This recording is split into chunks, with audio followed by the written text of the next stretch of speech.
Hello বন্ধুরা, কেমন আছেন সবাই? আশা করছি ভালোই আছেন। তো প্রতিদিনের মতো আজকেও আমরা একটা ভিডিও নিয়ে এসেছি। তো এই ভিডিওতে আমরা কথা বলবো কিভাবে একটা স্টাইলিশ ফেসবুক কভার আর্ট তৈরি করতে হয়।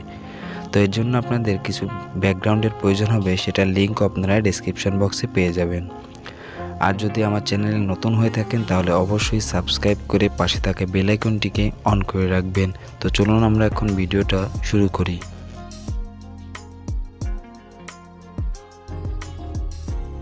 তো সর্বপ্রথম আমরা পিক্সেলল্যাব অ্যাপটাকে ওপেন করব। ওপেন করার পর আমরা ডিলিট আইকনে ট্যাপ করে টেক্সটটাকে ডিলিট করব এবং থ্রি ডট মেনুতে গিয়ে ফেসবুক কভার আর্ট করে ফেলব। তো এখন এখান থেকে প্লাস আইকনে যাব এবং গ্যালারি থেকে আমরা যে ব্যাকগ্রাউন্ড দিয়েছি সেই ব্যাকগ্রাউন্ডটাকে প্রথমে আপনারা ডাউনলোড করবেন। তো ডাউনলোড করার পর সেটাকে আমরা ইম্পোর্ট করব। তো সেজন্য আপনারা উপরে প্লাস আইকনে গিয়ে গ্যালারি থেকে সেই ব্যাকগ্রাউন্ডটাকে এখানে ইম্পোর্ট করবেন। তো তারপর টিকমার্কে ওকে করলাম। তারপর এখান থেকে মাঝের মেনুতে এসে এটা সাইজটাকে আমরা ফুল করে দিব। তারপর টিকমার্কে ওকে এবং লেয়ার থেকে লক করে দেব। এখন আবারও প্লাস আইকনে যাব এবং গ্যালারি থেকে আমাদের ফটোটাকে এখানে ইম্পোর্ট করব। তারপর এখান থেকে স্কোয়ার এবং সার্কেল, তারপর উপর থেকে ক্রপ করে কেটে নিব। নেওয়ার পর ওকে করলাম। এখন ডান পাশে সেটিং করে ফেলব।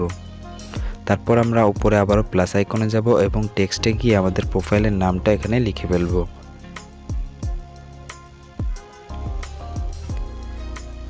লেখার পর ওকে করলাম। তারপর এখান থেকে আমরা যে কালার আছে সেই কালারে যাব এবং প্লাস আইকনে যাব।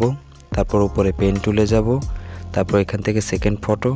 তারপর এখান থেকে যে সাদা কালারটা আছে সেটাকে সিলেক্ট করব। তারপর ওকে করলাম, আবারও ওকে করব।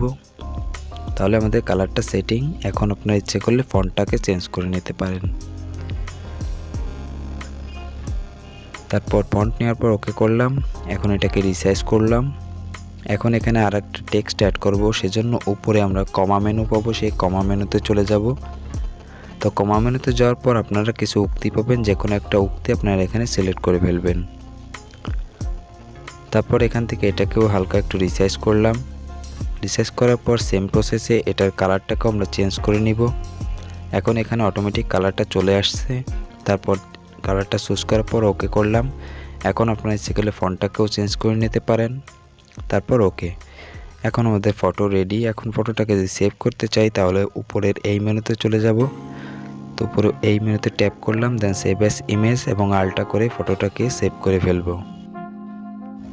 তো এই ছিল মূলত আজকের ভিডিওটা যদি ভালো লেগে থাকে তাহলে অবশ্যই একটা লাইক দিবেন আর কমেন্টে অবশ্যই আপনার মতামতটা জানাবেন। আর যদি চ্যানেলে নতুন হয়ে থাকেন তাহলে অবশ্যই সাবস্ক্রাইব করে পাশে থাকা বেল আইকনটিকে অন করে রাখবেন। আর চাইলে আমার সাথে কানেক্ট হতে পারেন, নিচে ডেসক্রিপশন বক্সে আমার সকল সোশ্যাল মিডিয়ার লিঙ্ক দেওয়া আছে, কানেক্ট হতে পারেন। তো দেখা হচ্ছে পরবর্তী কোনো ভিডিওতে।